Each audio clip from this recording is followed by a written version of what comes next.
Welcome. This is our kind of pre-media day, media mail for Koby and Kenny. We'd like for you to, if you have a question, raise your hand. We can get the microphone to you. Please don't overtalk anyone. We appreciate that, so everybody get their questions in. I'm going to turn it over to Koby. He's going to make a brief statement, and then we'll go to questions. I just appreciate everyone coming down for a pre-media day session. I know there's a lot going on this weekend. I know our guards still have a chance, right? They're still competing for that best record, so I know that's a big weekend for Chris Antonetti and Stephen Vogt, and so we wish them all the best this weekend. So we appreciate you guys coming down, being part of this pre-media day with me and Coach, and we'll open it up for questions. Chris? Hey guys, welcome back. Good morning. Good morning. Koby, for you, last offseason, there was a bit of a splash. You brought Matt Strusen, George Niang, Ty Jerome. This offseason, it was a little bit different. How would you just characterize your free agency process?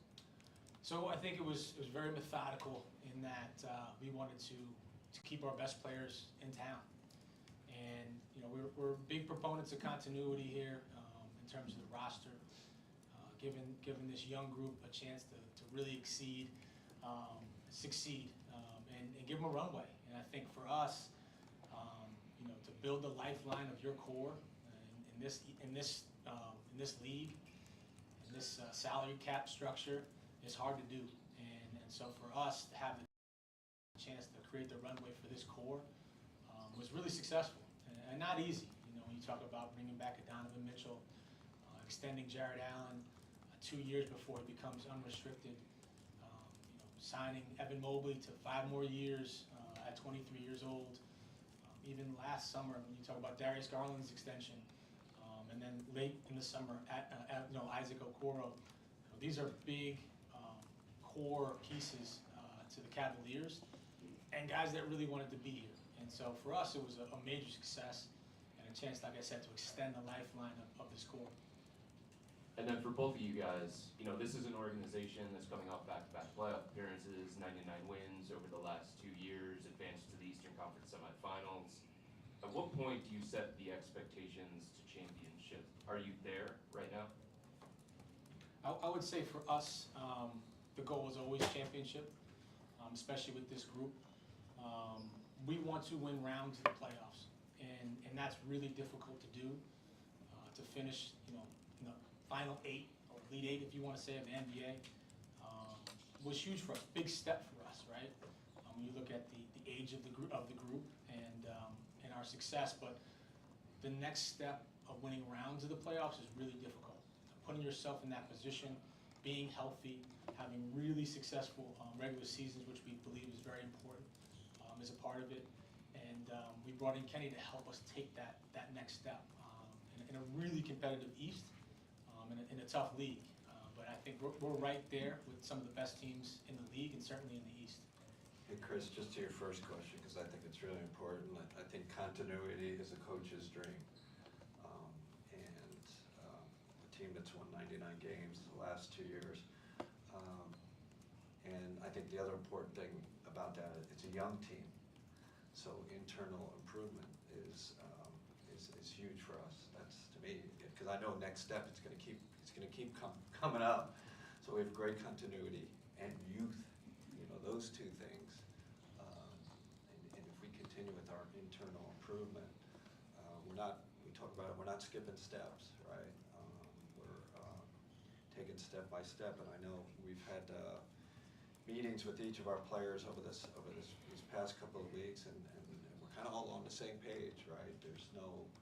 We're not screaming to the mountaintops, and you know we're going to do this and that. And we're not skipping steps. We're going to have a great process in place, and we're going to keep improving. I go back to the Bill Walsh quote. You know, the score will take care of itself. You know, if we don't skip steps. So that's kind of where we're at right now. Terry. This is for both of you. When you look at your roster, you talk about internal improvement and that kind of thing. Can you give me a couple specific areas or specific people that you think are right at that position where this is what it's going to do to basically impact you going forward? Yeah, it starts with, obviously Evan, and just with his age, right, 23 years old, he's just going to get better. You know, just forget about the coaching, forget about the system. just being that young, there's going to be a natural improvement. So that's a big one. And I think even the established guys, right? Everyone talks about development, it's about the young guys, but it's about the whole roster. So we're really going to have kind of key performance indicators for each guy and what they're focused on. I'm not going to get too specific on that, but we're looking for improvement throughout the roster, not just with. But Evan is important because he's a young guy. He's obviously super talented. Koby keeps saying like it's very rare for a young guy to come into the league and all of a sudden affect winning. It's just very rare. So we got that piece. We got the defensive piece. Obviously, the offensive improvement is important. So I think structurally we can do some things, and hopefully you'll see that pretty soon what we're going to do with him. But we also want to continue to have him be a great defender that he is.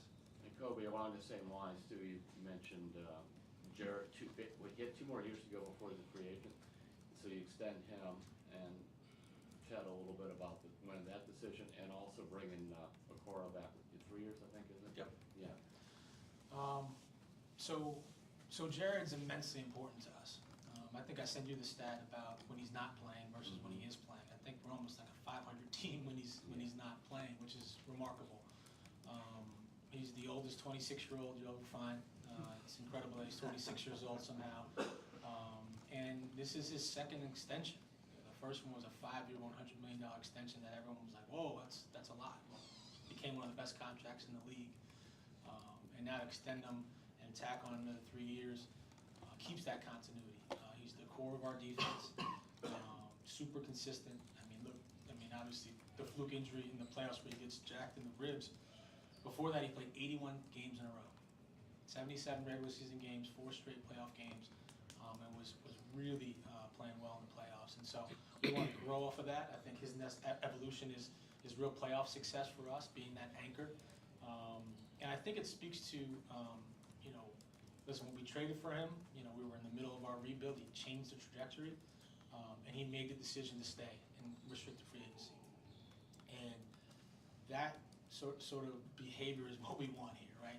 The guys that really want to be in Cleveland, to be a part of this thing, is immensely important to us. And I think he's seen some of the best success of his career. Obviously, he's seen an all-star. He sees wins, and he wants to be around. And so him and his representation, we spoke this offseason. Is this something we want to do? Absolutely. And now to have him locked up for another 5 years, it is incredible. And it speaks to what we're building here. Again, long runways with really excellent players, great character, great work ethic, guys that want to be in Cleveland. And that echoes the same thing for Isaac. Isaac took a little longer in terms of that negotiation. That happens in restricted free agency. But his character, his work ethic, he only wants to be in Cleveland. Even during that awkward phase when he was in restricted free agency, when he was posting on Instagram, he was still wearing Cavaliers gear, which I was like, yes. He could be wearing some other stuff, but he was still wearing the wine and gold, working out.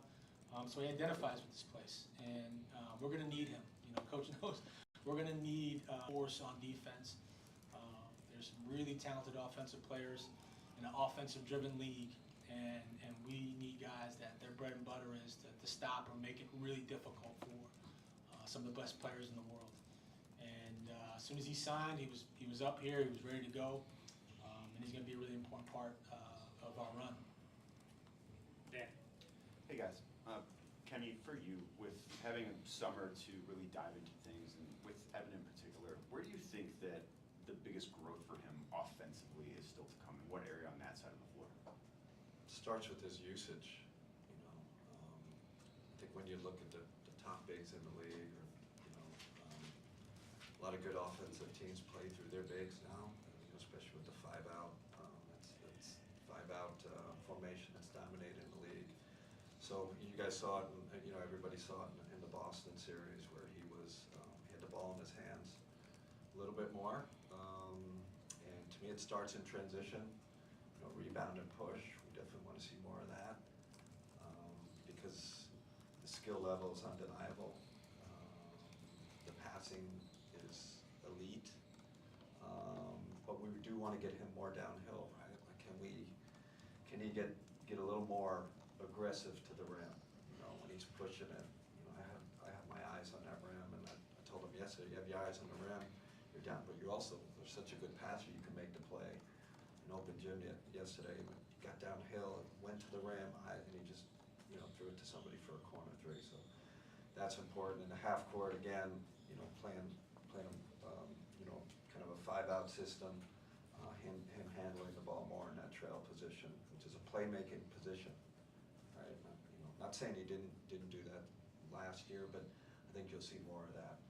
And then, you know, geez, for the athlete he is, can he be on the offensive boards a little more? Can he win us more possessions? I think you'll see that from him. I think you'll see an emphasis. So again, incremental. It's going to take some time. It's going to take some time to build.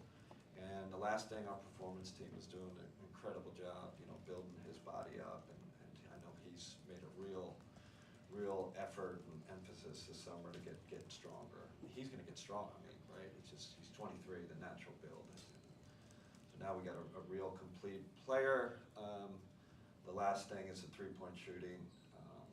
We were talking about it, and he's going to be pretty clear what that looks like.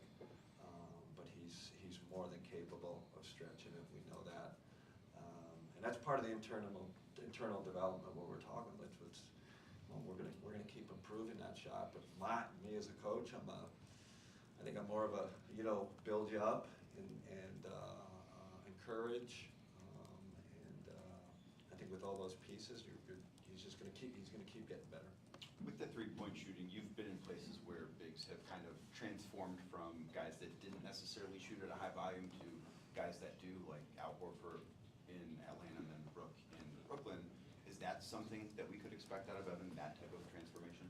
Well, I don't know if it's going to go from Brook taking 0 threes to like 9 a game. Like I don't think to that Danny extreme. does his research though. He's Yeah, pushing his stat on that. yeah. Like it's just going to be it's going to be in the middle. We just got to feel that. I have a good feel for what it looks like already. The timeliness of it. Also got to realize we got Sam Merrill and Max Struz and Donovan Mitchell and Darius is one of the best.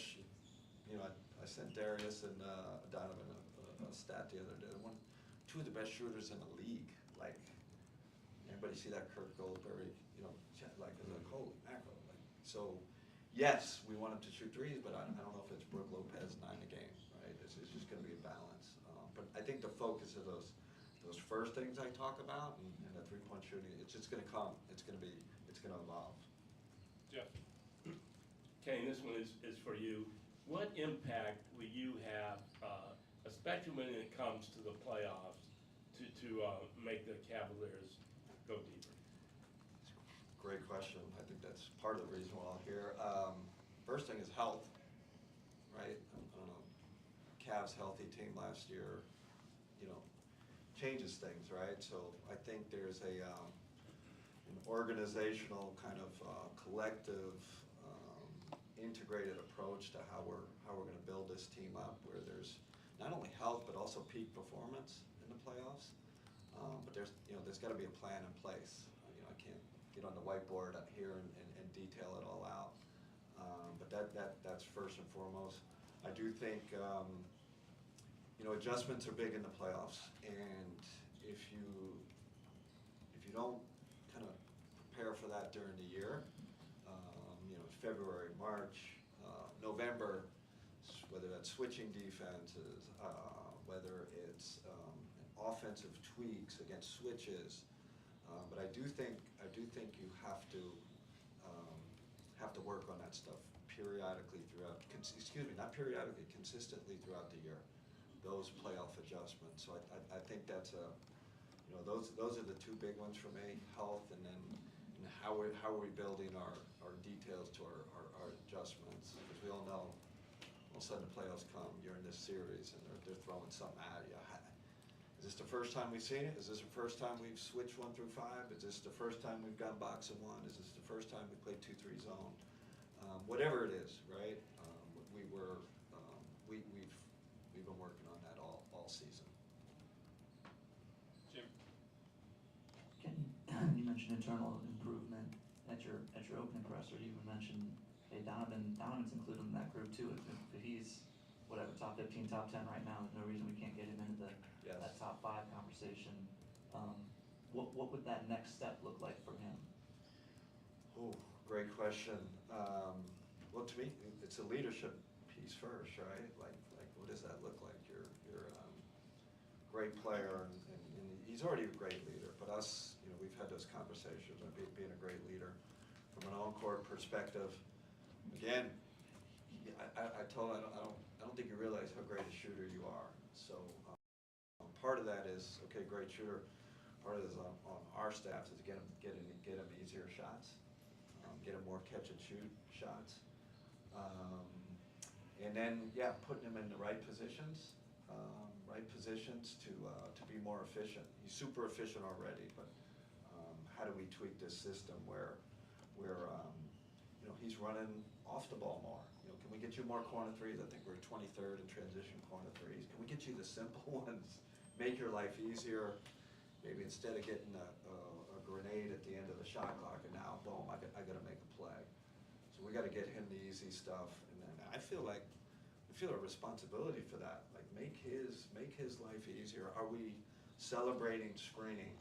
When Jared Allen's coming down the court, he sees Donovan and Sky over there, and he just goes and cracks him, and Donovan comes off wide open. So I think we're going to have a real good plan in place to elevate him to be even more efficient and even a better player. Koby, last year at this time, you sort of pushed back on this idea that the regular season is, I don't know, less important, or you wanted to put your foot on the gas a little bit last year. Obviously, injuries sort of derailed that plan. How do you balance that, keeping guys healthy for the long run, but also maximizing your playoff seeding and all that? I think it starts now. I think having an approach to the season, having a plan in place. It's a difficult question for everybody in the league. How do you manage your health? It's something that we're constantly struggling with, not just us, but across the league. How do we become one of the most sophisticated teams in that aspect? We study it. Our sports science department continues to grow. It's a big part of our move to downtown and a new practice facility, bringing the Cleveland Clinic with us, to be in lockstep with us in the same building, to have a battery of testing, to think about this over the course of 5 years, 10 years. How to keep your best players on the floor, right? And so it's a marathon, and I think it starts now. But when you hear our guys asking the right questions about their nutrition, about their recovery, about their sleep, these are the kind of conversations that make me really happy, really thrilled, because they're thinking about their bodies, they're thinking about longevity, they're thinking about, hey, we want to plan to June, so what does that look like now? And having leadership from the coaching perspective, from the front office and from the performance team, let's get on the same page and let's map this out. And we can't a fluke injury like ankle injury or something like that. You come down on someone's foot, that's tough. But some of the soft tissue stuff, I feel like we get ahead of. The hamstring stuff, let's get ahead of. Let's put ourselves in a chance to have a really successful regular season. I think, but Coach mentioned it. How are we having a peak performance into the playoffs? And we haven't had that yet. We haven't had that look of a Cavaliers team that's peaking towards the end of the year into the playoffs. And I think that's definitely a goal of ours. I think this is important, just from my point of view, is really celebrating our depth, right? Like that's part of it. I think right off the bat you'll see we're going to play 10 guys right off the bat. I'd even say 11. That's very possible. So we have great depth, right? Geez, how many rotation players do we have?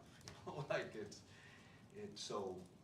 And I think by developing your bench, that prepares you for the playoffs, right? Because you never know, right? It's a Richard Jefferson story, but Richard was like 12th man, all of a sudden game 3 or whatever, he comes out and he hits 3 like. So that philosophy I embrace. I think you're going to see it during the regular season. We are going to trust our depth. We're going to play a lot of guys, and our our main guys, we're gonna be really strategic on how we use them.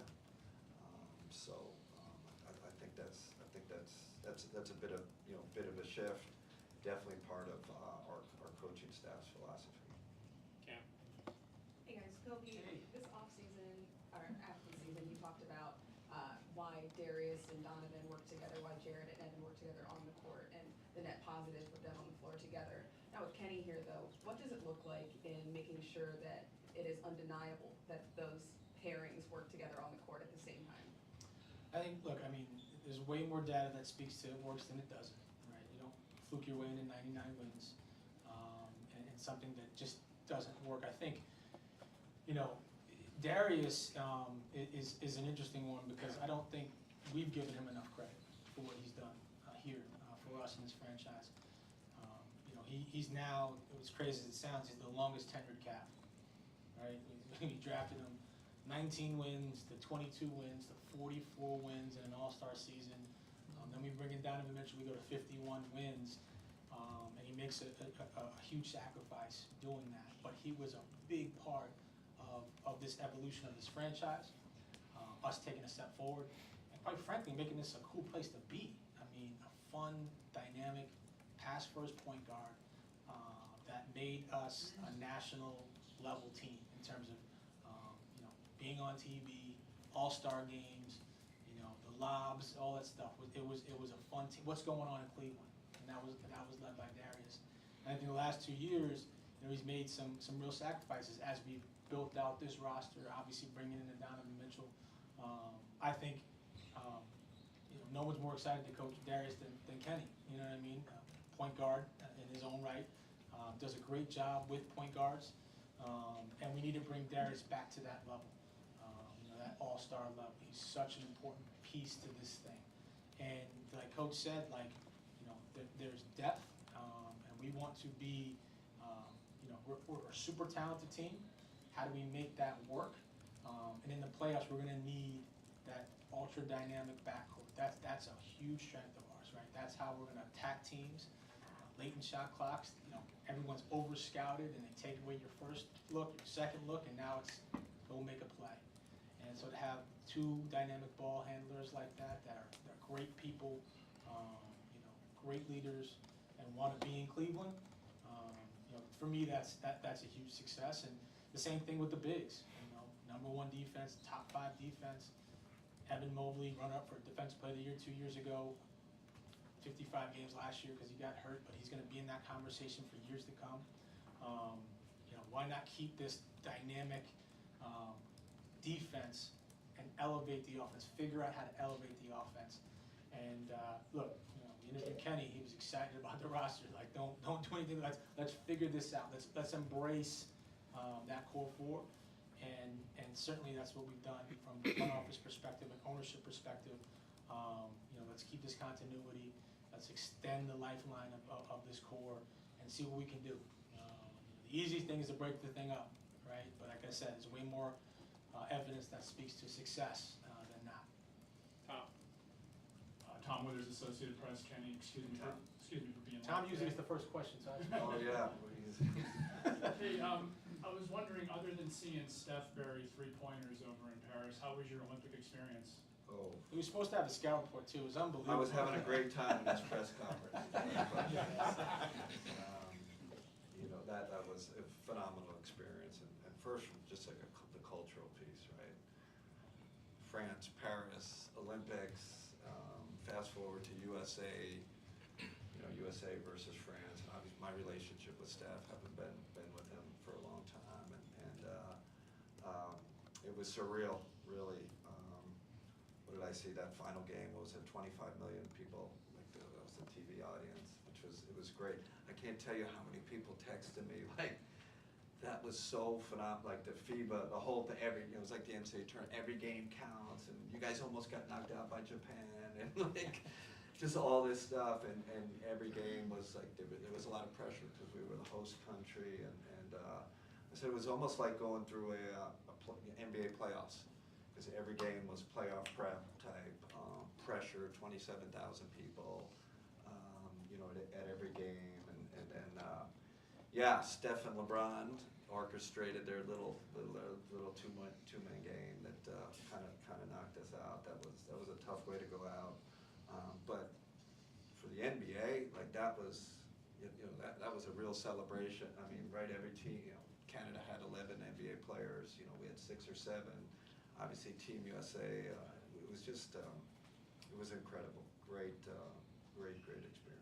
And because you were around Victor as much as you were, and I know Evan is a very different player, but can that be a model for not only Evan, but for you as well, to see the way maybe, he kind of plays on the perimeter, things like that? I don't know if it's a I thought apples to about it. apples. That's a good point. I thought about it this summer, and how do you use a big kind of that talent? And we really structured. We were trying to figure it out with Victor. This guy can do so many things. They're so talented, and similar because they're so talented defensively. So you got that piece, and how do they fit with this kind of new game? So yeah, that helped. I told Koby, I said, the one thing about doing this, the Olympics is I'm going to come back a better coach, because I was thinking, definitely thinking in that, how do I help Team France, but also how can this maybe translate to the Cavs, so that Evan, Wemby, they're obviously different players, right? But there are some similarities. But man, what an incredible human being, what an incredible work ethic, and Victor. I mean, France has got to be really happy where they're where they're headed, with him as the lead guy. Yeah, good. That's a good point. But there are definitely some similarities between the two. Terry.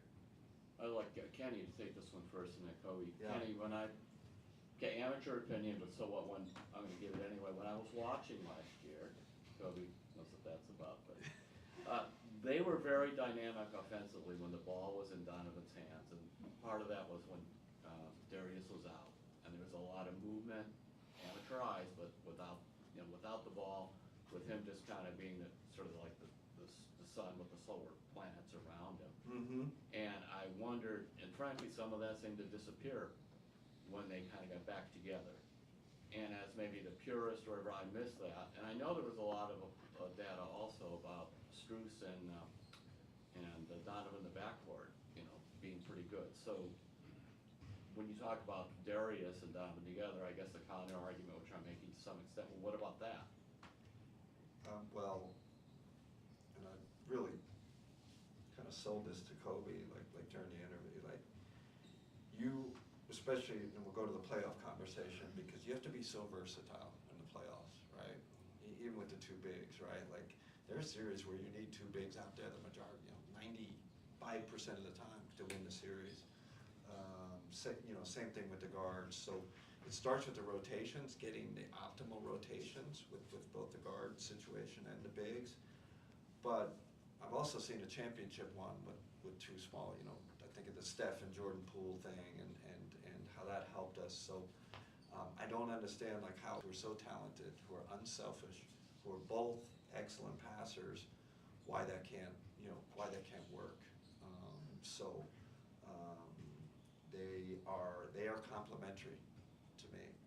And What about defensively too? And defensively, yeah, and that's also, so what are the three guys around? What does that look like, right? This is where lineup configuration is really important, especially when the playoffs come. So you have to understand what lineups you put around them. But the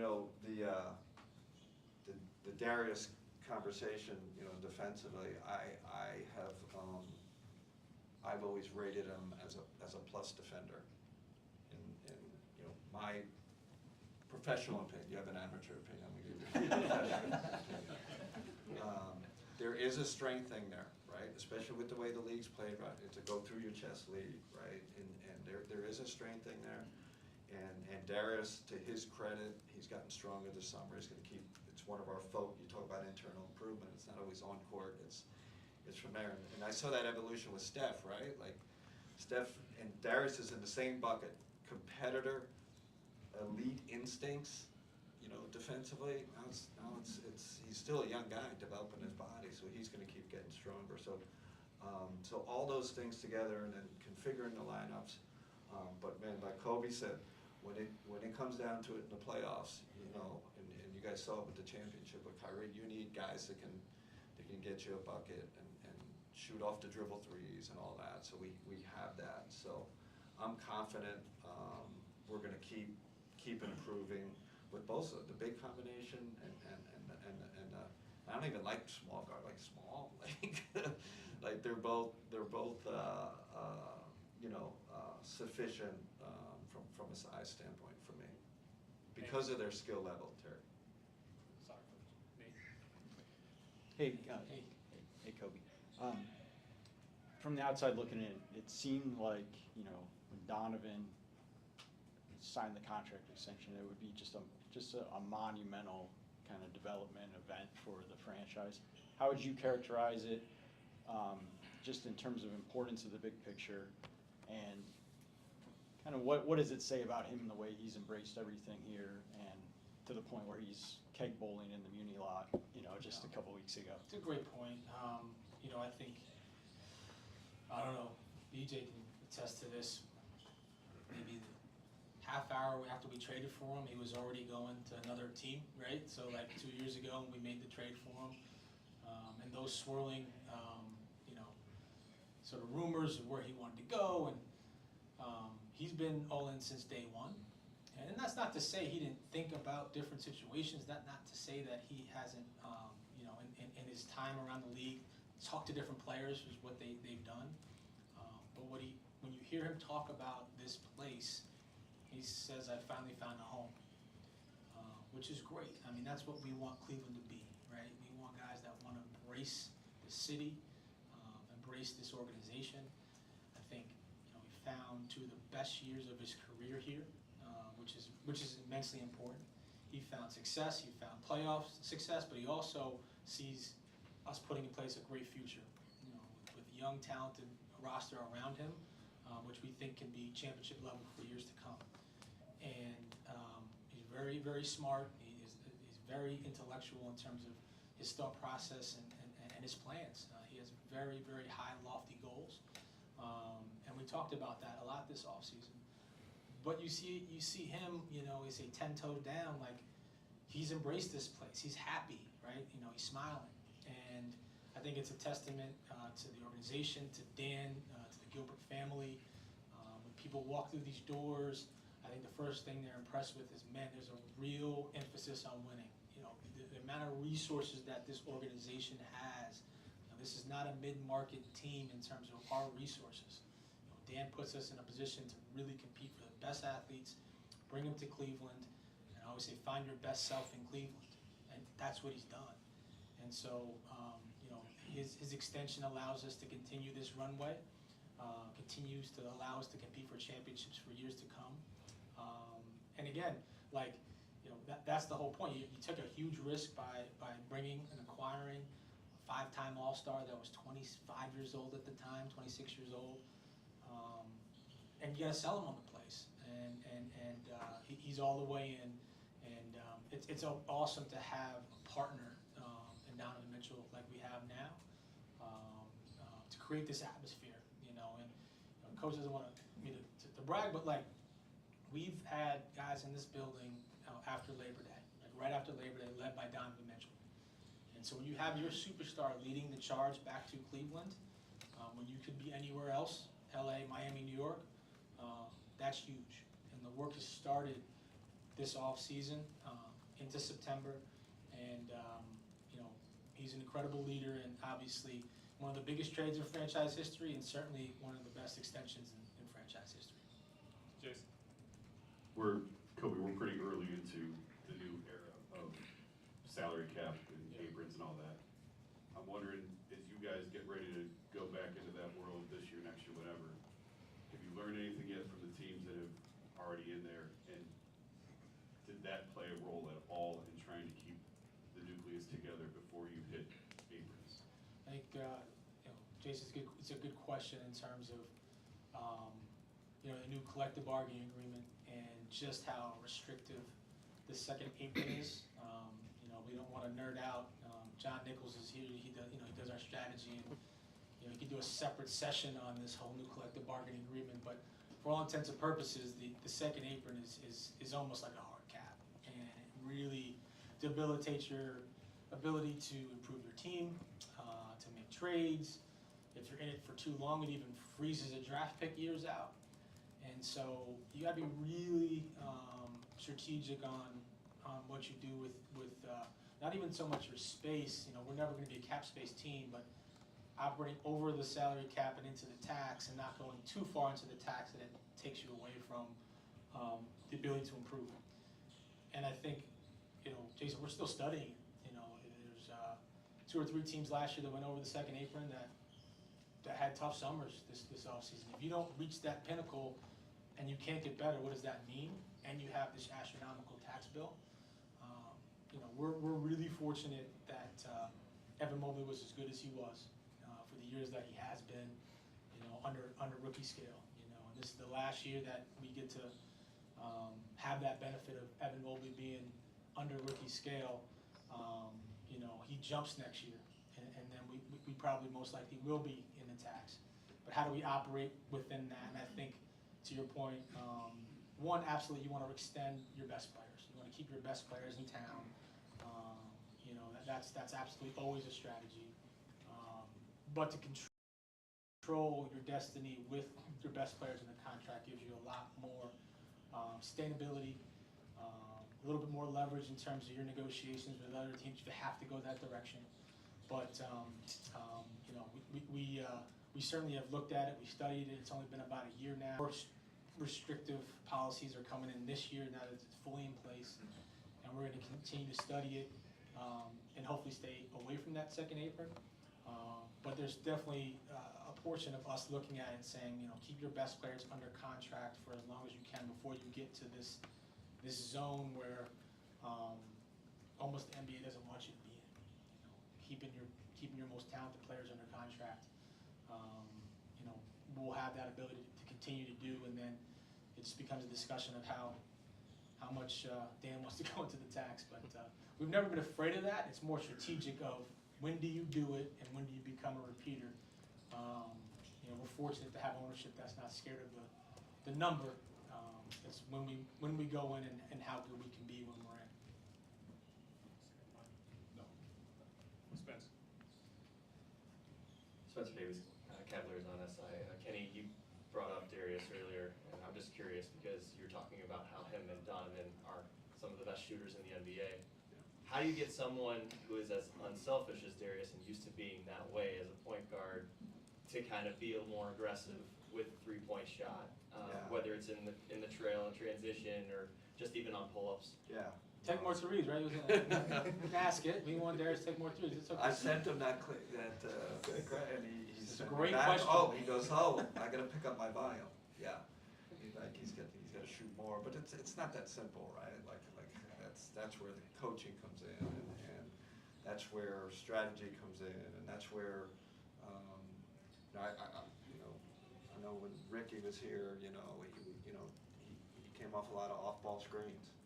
You know, can we add that variety to this offense where he's not just whatever 90% pick and roll, right, and having to create a lot on his own. Can we create much like Donovan, create more easy catch and shoot? And he's a really good. When you look at the numbers, he's really good coming off ball screens, and I think we got really good screeners. Obviously, adding Tristan helps with that. You know, you got another great off ball screener, but that's definitely going to be a point of emphasis with him. Getting them more catch and shoots off the ball. And then with Evan, just as far as him being maybe more of a playmaker, how does that kind of work with Max, who's always off ball, and Sam's always running around in the half court? Like, is there a way to kind of unlock that part of that game too? Yeah. So playmaking means getting your best shooter shots. So that's going to be part of Evan's. You know, that's going to be part of his job. It's downhill, go. You know, you see a gap, go and go to the rim, get fouled, get to the free throw, all that. But it's also like, I see Max, you know, in the corner, and am I going to go DHO with him and get him a shot?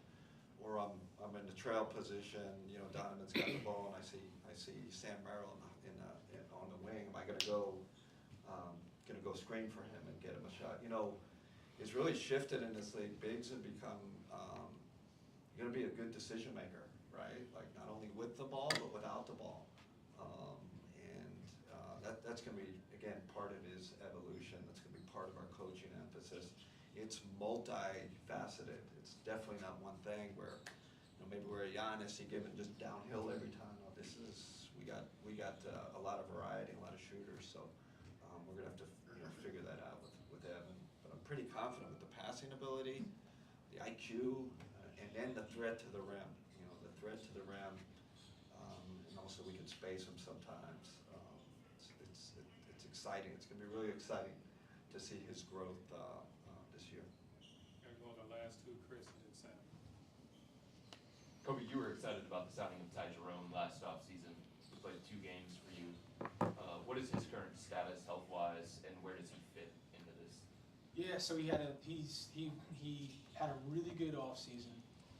And then if I had to rank open gym in September, MVP of September. Now again, September is meaningless, but he's been balling. And it's good to see him healthy again. I know how much it just killed him to miss that amount of time last year. We could certainly use the depth at that position, certainly going into the playoffs. And you know, after All-Star, we were down some guards, so it would have been nice to have him play. You know, he's multifaceted. He can play 1 through 3. He's got great size. He's got great skill, basketball IQ, and so he's going to be ready for training camp. And he's been balling in September. You know, again, September doesn't mean much. We go into October, it's going to be more meaningful. Preseason, right? See what that looks like, and then obviously we go into the regular season, and it's up to coach in terms of the rotation. But he's giving himself a chance. And Kenny, for you, you talked in July during your intro press conference about the importance of superstar-coach relationships and what you learned from Ty and what you learned from Steve Kerr. Just curious, over the last 3 months, what kinds of things have you done to foster that relationship with Donovan? Well, you know, like Koby said, like really kind of proud, right, that our best player was the first, you know, kind of first one in the gym when he doesn't have to be here. All our OTAs, all these guys aren't obligated to hear it. So for him to lead that, and those were conversations, right? That's the first part of this, right? Like, man, getting you in the gym changes everything. It changes everything, and not just from your teammates, but just from an organization. When he steps in the gym, it changes things. So from that standpoint, I'm like really excited. Like it's a great like kickoff to our relationship. And now that he's in the gym in September, we've had just so many like casual conversations, which are the best, right? And I'm watching him play, and I might just go over there and say, hey, maybe we could have run a wide there, or you could have hit the Evan on the pocket. We're building this before the training camp actually starts, just great start to this relationship.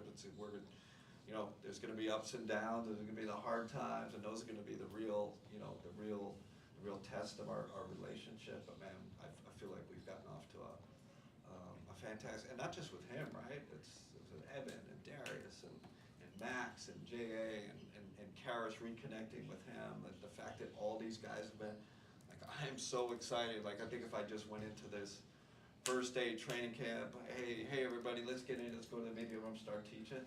Like, there is just already, I have a great comfort level with this group, and they have a great comfort. What I see, they have a great comfort level between them, right? Because what did Darius tell me the other day? Like, Coach, we vibe. Like this group vibes, right? Like, you can't say it any better than that. Like that's makes my job a lot easier. Again, the real test, as we know, when things get tough, you lose 4 out of 5. Oh my gosh! Like, what are those? What does leadership look? What does our relationship look like during those times? But the fact that we've started off in a good, in a good place, that makes me more confident we'll be able to get through those tough times. Yeah, I mean, it's not just Donovan. I think coach has been really intentional. Like, you think about it from Tom's question about him coaching the Olympics. He's been very intentional with his time this offseason, right? And so whether it's from Paris to Vegas to make sure he spends time with our summer league team, but our varsity guys are out there too. Back on the plane, back out to Paris, finishes his obligations out there. Immediately, the first trip is back to Greenwich, Connecticut, right?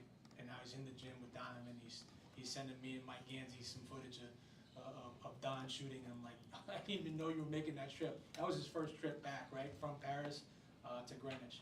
And then he's making a trip to Nashville to spend time with Darius. And then he's out in LA, with Evan. He's been very intentional with his time, right? And so when we're asking guys to come back into September, it's like, absolutely, I want to be there, right? Because I've already spent time with you. I've already had lunch, I had dinner, talked about everything not basketball related, but how I'm going to help you. And, this is what he does.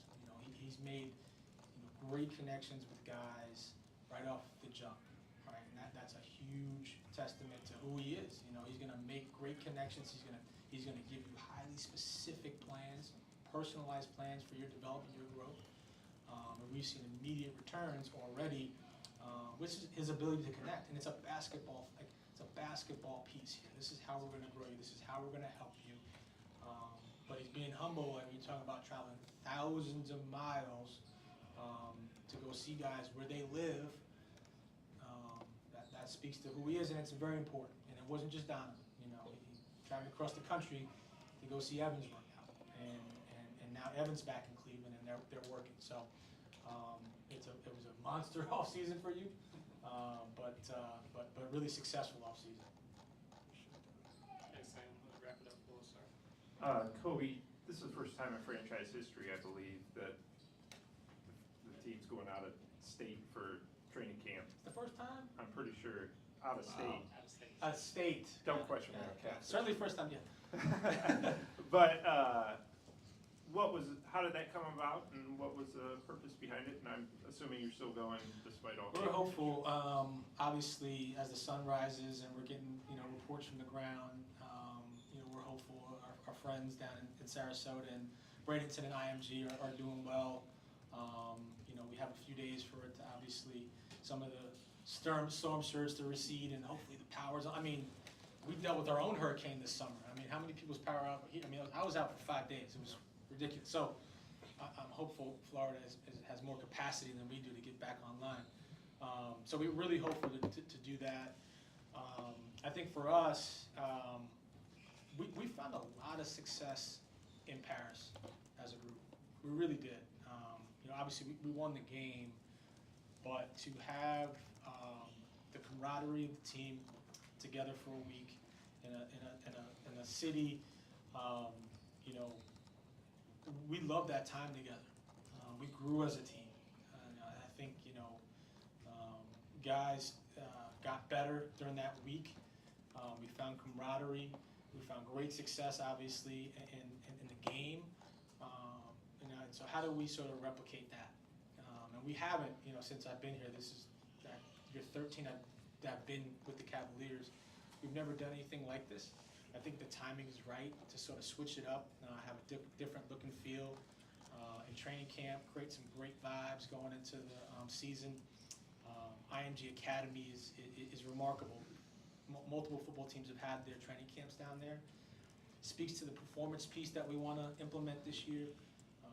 We weren't just going to do it because it was Florida and sunny skies. Like, we wanted to come out and make this about basketball and get better, but create this camaraderie. To be together, almost like a retreat. Let's attack this thing together and really come out a better team. And we're thrilled that the new coaching staff will get to be a part of us being together on the road and figuring this thing out. And so really, really hopeful we'll still go.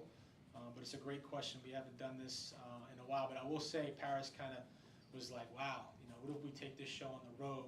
We do such a phenomenal job.